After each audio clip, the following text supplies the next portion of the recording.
Hi friends, ఆంధ్రప్రదేశ్కి సంబంధించిన ప్రతి ఒక్కళ్ళు కూడా ఖచ్చితంగా ఈసారి ఓటు వేసి తీరండి. ఎందుకు అంటే ఆంధ్రప్రదేశ్ సపరేట్ అయ్యి ఇప్పటికీ కూడా 10 సంవత్సరాలు అయింది.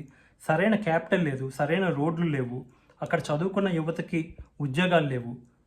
ఇన్ని ప్రాబ్లమ్స్లో ఆంధ్రప్రదేశ్ రోజు రోజుకు వెనకబడిపోతుంది.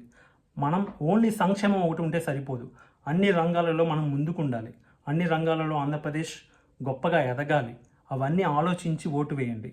ఎందుకు అంటే సంక్షేమం, నా అకౌంట్లో డబ్బులు పడ్డాయి కదా అని ఓటు వేస్తే రేపు మీ పిల్లల భవిష్యత్తు వాళ్ళు కూడా సంక్షేమ పథకాల మీద ఆధారపడాలి, బతకాల్సిన పరిస్థితి వస్తుంది.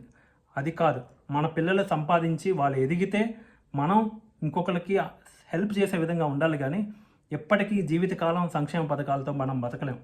సో ఉపాధిని పెంచుకునే మార్గం చూడండి. జీవన ప్రమాణాలు మెరుగుపరిచే పాలన కావాలని కోరుకోండి. సంక్షేమంతో పాటు అభివృద్ధితో చేసిన సంక్షేమం కావాలని కోరుకోండి.